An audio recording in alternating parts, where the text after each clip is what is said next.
Hi, I'm natekokernot. Welcome to my channel. Today I'm going to talk about the subject of judgment from the perspective of A Course in Miracles. In case you don't know what A Course in Miracles is, it was a book that was channeled in the late 60s and early 70s by a self-identified atheist and research psychologist at Columbia University named Helen Schucman. As she was dictating the Course, she soon came to understand that it was Jesus who was speaking the words. She wasn't a professional channeler, so she was quite stunned by her experience, and she kept it very quiet during the process because she was afraid that people would think she'd gone insane. She was afraid of other people's judgment of her. A Course in Miracles takes a more nuanced approach to the subject of judgment than most of us. It doesn't make a stand exactly on whether it's right or wrong to judge. It just points at the facts, which are based on the metaphysics of the Course, which also happen to mirror quantum physics, which I'll remind you is a scientific discipline. We thought that science could be a replacement to spiritual practice as a method for seeking the truth, but now science is pointing at the same exact truth that the spiritual traditions all around the world have been pointing to. We see things because we believe them to be there. To put it another way, what we see is the contents of our belief system projected out onto neutral figures in the world. So A Course in Miracles' stance on judgment is simply that as long as you believe this world is real or independent of your mind, you can't judge anything correctly. You can judge, you just can't judge with accuracy. If that's the case, then maybe you want to stop judging things altogether, knowing that you're wrong in your judgments. Our sensory organs are not here to report the truth to us, as Donald Hoffman and many other scientists have already shown us. Now here's a passage from the workbook of A Course in Miracles that explains it well. Quote, "The unforgiving mind is in despair, without the prospect of a future which can offer anything but more despair. Yet it regards its judgment of the world as irreversible and does not see it has condemned itself to this despair.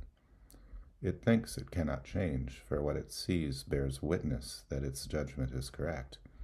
It does not ask, because it thinks it knows. It does not question, certain it is right." In that passage, the unforgiving mind is any mind that hasn't caught on to the fact that the world they see is a projection, not a real world. Even us Course students fall into believing the experiences we're having here are real, and we spiral like anyone else when we do so. But we have the Course to remind us to pull ourselves out of this delusionary thinking and get ourselves back to our right minds. Each time we do pull ourselves back out of our personal quagmires that we've constructed for ourselves, we learn a little more how the truth does set us free, and hopefully this inspires us to pull ourselves out more quickly the next time. We're also, like Helen was, afraid of other people's judgments of us. Many of us, understandably, are terrified that other people are condemning us, and that fear itself is a projection of our own tendency to judge others and condemn others. What Jesus says about this is the following, quote, "God does not forgive because he has never condemned, and there must be condemnation before forgiveness is necessary. Forgiveness is the great need of this world, but that is because it is a world of illusions. Those who forgive are thus releasing themselves from the world of illusions, while those who withhold forgiveness are binding themselves to it. As you condemn only yourself, so do you forgive only yourself." End quote. So one point that the Course clarifies from the Bible is the meaning of the last judgment. Somehow, our interpretation of the Bible became that the last judgment would be a fateful day where God and his minions would sort out the truly good from the truly bad among us and put us in our rightful places for eternity, either heaven or hell. That's a really grim interpretation that has certainly caused a lot of people a lot of anxiety and understandably made a lot of people reject religion outright. But it's not the true meaning of the last judgment. Here's Jesus' correction. Quote, "The last judgment is generally thought of as a procedure undertaken by God. Actually, it will be undertaken solely by the sonship with my help. It is a final healing rather than a meting out of punishment, however much you may think punishment is deserved.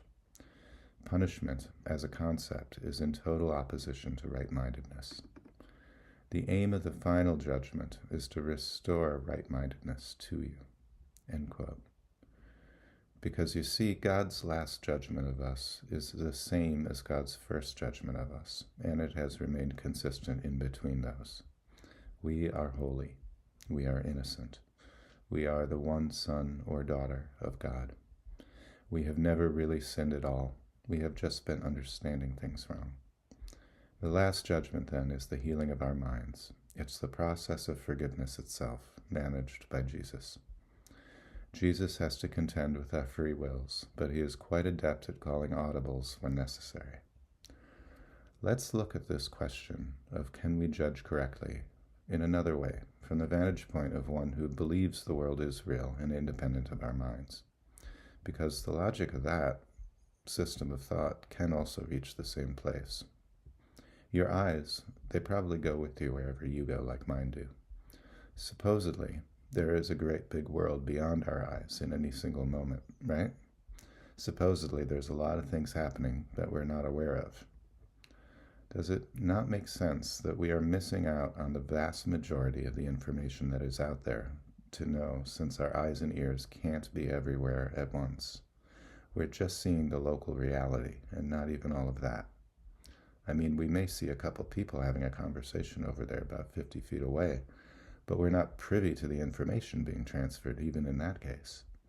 We have very limited views of reality, even if reality is out there. Isn't it foolish to think that we could make any judgments based on so little information? We are not here to judge. We were not equipped with that talent. So Jesus is asking us to accept this limitation in ourselves and go with God's judgment that everyone is innocent. What a different world we would be looking out at if we handed our judgment over to God. I'll leave it there for today. If you're appreciating the words I'm saying, please like and subscribe, and please leave any comments or questions below and I'll be sure to answer. I know that what I'm saying is not what's trending these days. This is why I'm saying it. To overcome our fear, we must get more acquainted with the truth about ourselves. And to overcome our fear means we will no longer be looking out on such a fearful world full of hatred and inhumanity. I respect the choice of the activists among us to go out and try to change the world through peaceful protests and marches. But there's actually a more effective way to change the world, and that is by changing our minds about the world. I wish you all a beautiful day full of blessings and miracles, and I'll see you again soon. Bye for now.